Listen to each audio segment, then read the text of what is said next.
أعوذ بالله من الشيطان الرجيم. بسم الله الرحمن الرحيم.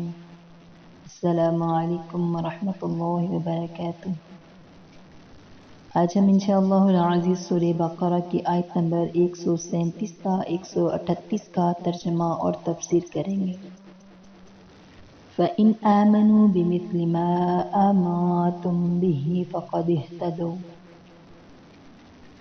اگر یہود اور نصارہ بھی اسی طریقے سے ایمان لے آئیں جس طریقے سے تم یعنی اہل اسلام ایمان لائے ہو تو تب وہ بھی رائے حق پر لگ جائیں گے. فَإِن تَوَلَّوْا فَإِنَّمَا هُمْ فِي شِقَاقٍ. پھر اگر وہ پھر جائیں روگردانی کریں تو تم ان کی روگردانی سے کچھ تعجب نہ کرو، کیونکہ وہ لوگ تو ہمیشہ سے برسر مخالفت ہیں، وہ تو ہمیشہ سے ضد پر ہیں. فَسَيَكْفِيكَهُمُ اللَّهُ. سو اب کافی ہے تیری طرف سے ان کو اللہ. وَهُوَ السَّمِيعُ الْعَلِيمُ. اور وہی ہے سننے والا جاننے والا. صبغۃ اللہ. ہم نے قبول کر لیا رنگ اللہ کا.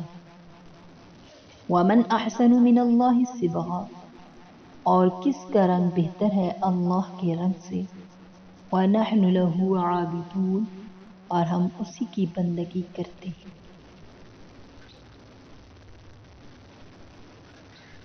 شروع سورہ بقرہ سے یہاں تک ایمان کی حقیقت کہیں مجمل کہیں مفصل بیان کی گئی ہے. اس آیت میں فَإِنْ آمَنُوا بِمِثْلِ مَا آمَنْتُمْ بِهِ ایک ایسا اجمال ہے جو تمام تفصیلات اور تشریحات پر حاوی ہے، کیونکہ آمنتم کے مخاطب جو ہیں رسول کریم صلی اللہ علیہ وسلم اور صحابہ کرام رضوان اللہ علیہم اجمعین ہیں. اس آیت میں ان کے ایمان کو ایک مثالی نمونہ قرار دے کر حکم دیا گیا ہے کہ اللہ تعالیٰ کے نزدیک مقبول اور معتبر صرف اس طرح کا ایمان ہے جو رسول اللہ صلی اللہ علیہ وسلم اور صحابہ کرام رضوان اللہ علیہم اجمعین نے اختیار فرمایا. جو اعتقاد اس سے سرم و مختلف ہو اللہ کے نزدیک مقبول نہیں. تو اس کی وضاحت یہ ہے، تشریح یہ ہے کہ جتنی چیزوں پر یہ حضرات ایمان لائے ان میں کوئی کمی زیادتی نہ ہو. جس طرح اخلاص کے ساتھ ایمان لائے اس میں کوئی فرق نہ آئے کہ وہ نفاق میں داخل ہے. اور اللہ تعالیٰ کی ذات و صفات، فرشتے اور انبیاء اور رسل، اس آسمانی کتابیں اور ان کی تعلیمات کے متعلق جو ایمان اور اعتقاد رسول اللہ صلی اللہ علیہ وسلم نے اختیار کیا وہی اللہ کے نزدیک مقبول ہے. اس کے خلاف اس میں کوئی تعویل کرنا یا کوئی دوسرے معنی مراد لینا اللہ کے نزدیک مردود ہے. فرشتوں اور انبیاء اور رسل کے لیے جو مقام آپ صلی اللہ علیہ وسلم کے قول و عمل سے واضح ہوا، اس سے ان کو گھٹانا یا بڑھانا ایمان کے منافی ہے. مشرکین میں سے بعض نے تو فرشتوں کے وجود ہی کا انکار کیا، بعض نے ان کو خدا کی بیٹیاں بنا دیا. دونوں کی تردید بمثل ما آمنتم بہ سے ہوگی.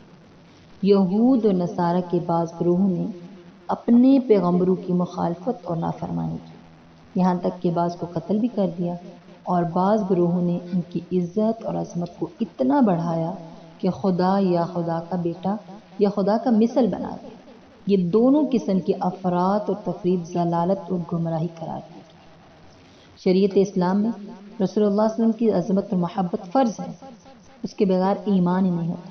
مگر رسول کو کسی صفت علم یا قدرت وغیرہ میں اللہ تعالیٰ کے برابر قرار دینا گمراہی اور شرک ہے. قرآن کریم نے شرک کی حقیقت یہی بیان فرمائی ہے کہ غیر اللہ کو کسی صفت میں اللہ کے برابر کریں. اذ نسویکم برب العالمین کا یہی مفہوم ہے کہ آج بھی جو لوگ ہیں رسول اللہ صلی اللہ علیہ وسلم کو عالم الغیب اور اللہ تعالیٰ کی طرح ہر جگہ موجود اور حاضر اور ناظر کہتے ہیں، یہ سمجھتے ہیں کہ ہم حضرت صلی اللہ علیہ وسلم کی عظمت اور محبت کا حق ادا کر رہے ہیں، حالانکہ وہ خود حضرت صلی اللہ علیہ وسلم کے حکم کی اور عمر بھر کوششوں کی سری مخالفت کر رہے ہیں۔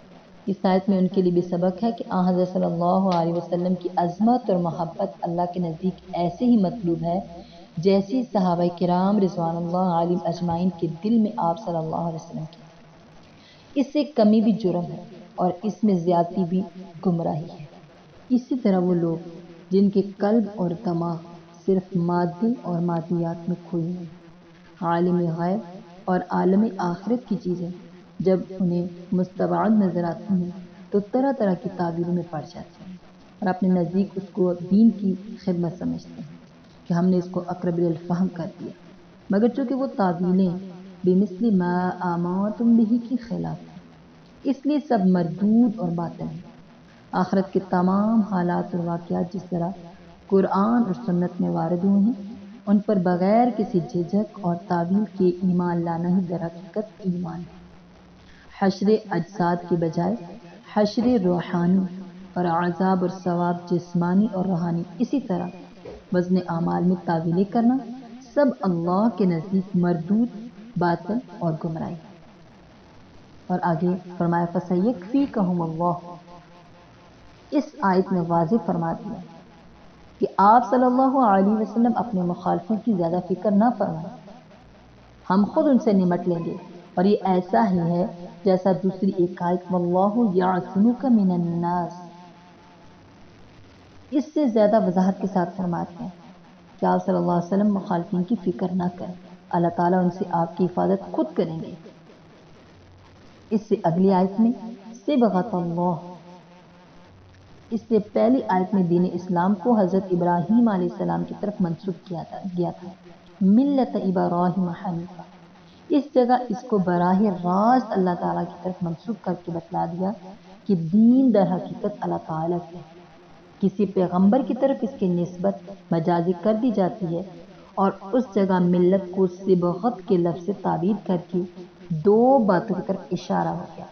اول تو نصارہ کی ایک رسم کی تردید ہوگی، ان کی عادت یہ تھی جو بچہ پیدا ہو اس کو 7ویں روز ایک رنگین پانی میں نہلاتے تھے، بجائے ختنہ کے اسے نہلانے کو بچے کی طہارت اور دین نصرانیت کا پختہ رنگ سمجھتے تھے۔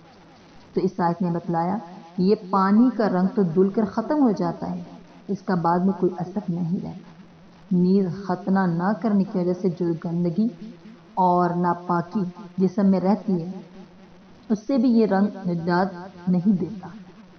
اصل رنگ دین اور ایمان کا رنگ ہے جو ظاہری اور باطنی پاکی کی ضمانت بھی ہے اور باقی رہنے والا بھی۔ تو دوسرے دین و ایمان کو رنگ فرما کر اس کی طرف بھی اشارہ ہو گیا کہ جس طرح رنگ آنکھوں سے محسوس ہوتا ہے، مومن کے ایمان کی علامات اس کے چہرہ بشرہ اور تمام حرکات اور سکنات، جو معاملات ہیں، جو عادات ہیں، ان میں ظاہر ہونا چاہیے۔ اللہ عالم، باقی اللہ پاک بہتر جانتے۔ آگے فرمایا وَمَنْ أَحْسَنُ مِنَ اللَّهِ صِبْغًا، کہ دوسرا کون ہے جس کے رنگ دینے کی حالت میں اللہ تعالیٰ کے رنگ دینے کی حالت سے خوبتر ہو، اور جب کوئی دوسرا ایسا نہیں ہے تو ہم نے اور کسی کا دین بھی اختیار نہیں کیا، اس لیے فرمایا وَنَحْنُ لَهُ عَابِدُونَ، ہم اس کی غلامی اختیار کیے ہیں، ہم اسی کی بندگی کرتے ہیں، ہم اسی کی عبادت کرتے ہیں اور ہم اسی کی عبادت کرتے رہیں گے جو عبادت کے لائق ہے، مستحق ہے۔ اللہ سے دعا کریں کہ اللہ پاک ہمیں صرف اپنی بندگی کرنے کی توفیق عطا فرمائے، جو سنا جو کہا گیا اس پہ عمل کرنے کی توفیق عطا فرمائے، آمین ثم آمین۔